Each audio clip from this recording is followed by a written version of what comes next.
Kyrie Irving's name in the news off the court for all the wrong reasons. Could he help his Brooklyn Nets on the court get a much-needed win against the Indiana Pacers? Nets bring out the retro unis in the Barclays Center. Irving got to a bucket. Say what you want about Kyrie. He is one of the best finishers at the point guard level we ever seen. Good to see Steph Curry back in the lineup. It's Irving with a couple buckets. Other end. Ladies and gentlemen, I need y'all to meet this rookie, Bennedict Mathurin. He is really good. KD's been really good for a long time. The block on one end, Durant finishing strong on the other. That's hustle. 26 points, 5 boards for Kevin Durant. But back to Mr. Bennedict Mathurin. I'm telling you, man, he's coming for that Rookie of the Year award.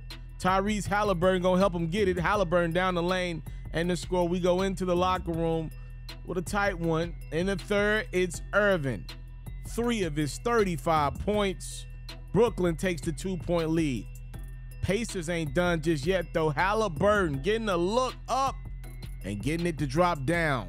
26 points, 6 rebounds, 8 assists for old Ty Halliburton. Chris Duarte adding to the fun, because it really ain't no fun if the homie can't get none.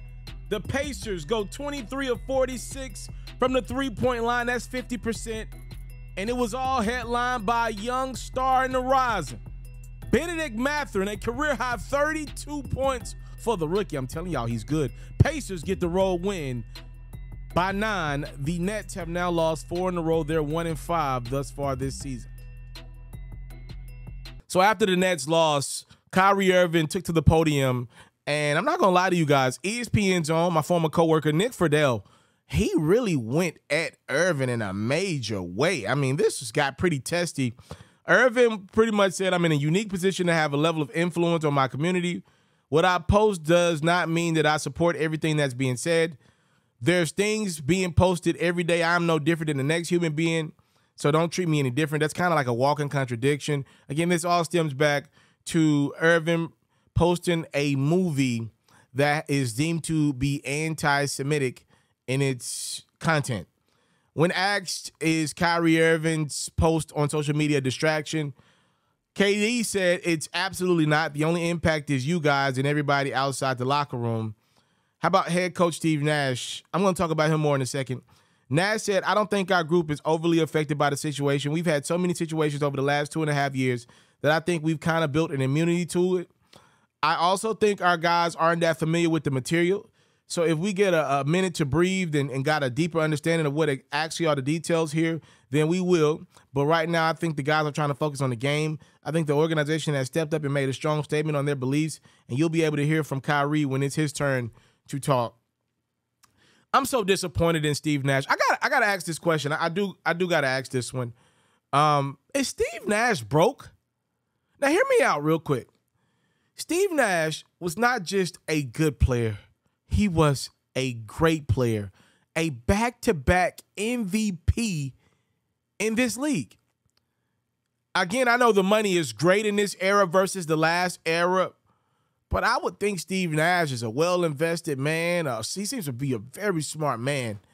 I never looked at him as he was the floor general for over a decade in the league. I mean, literally commanding guys like Dirk Nowitzki, Amari Stoudemire, Sean Marion, even got a hold of Kobe and Dwight for a few games. Like, he's been the leader of these ball clubs and asked to lead these guys to victory. I've never looked at Steve Nash as a follower or somebody that's afraid to speak his mind. But what I've seen of Steve Nash as a coach and off the court since he's took over the reins in Brooklyn has been absolutely disgusting. Number one, once he gets the job, Kyrie pretty much says, yo, we don't even need a coach, which to me already set the tone right there. Instead of Steve Nash, being a Phil Jackson in the room and letting it be known, I'm the coach of this. He plays ball with Kyrie.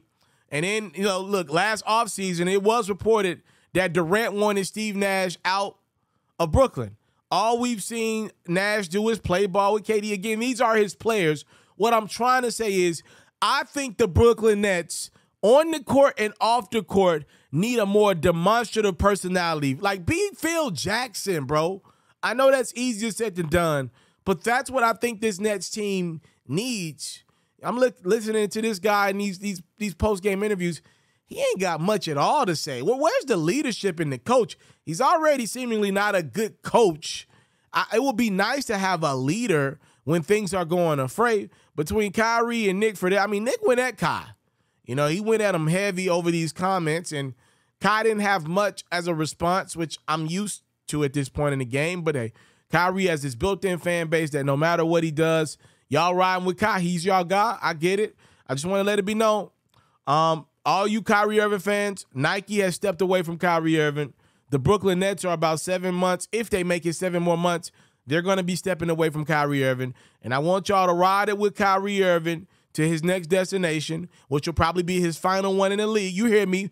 After Kyrie Irving gets a whatever short deal with whatever team that signs him next year, after that, either Kyrie's going overseas or he's retiring. He's got one more job in this league.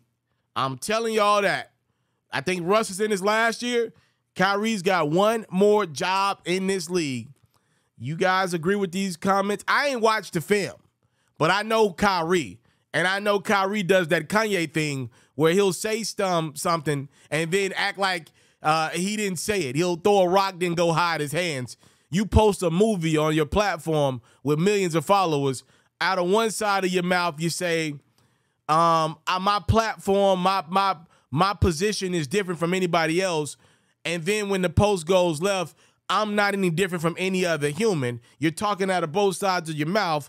Again, Irving's got a fan base that's going to ride with him. Y'all go ahead and ride with him out to see overseas, over to Brazil or somewhere, because that's where he's heading in about 2 years' time. You mark my words. If he decides to play ball at all, the Nets are awful, and I believe Kyrie Irving is trying to change the narrative. That's what I believe Irving is doing right now. The Nets are an atrocious basketball team, and Kyrie Irving knows he's going to be under fire alongside Kevin Durant for their on-the-play court, so he's trying to change the narrative to something off the court. I bet in days to come, this is going to expedite.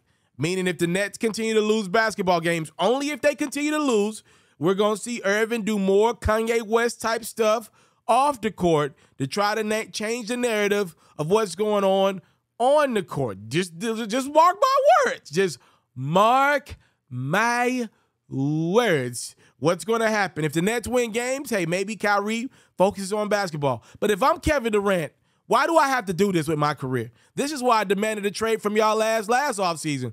I don't want to do this. I want to focus on ball. I hoop.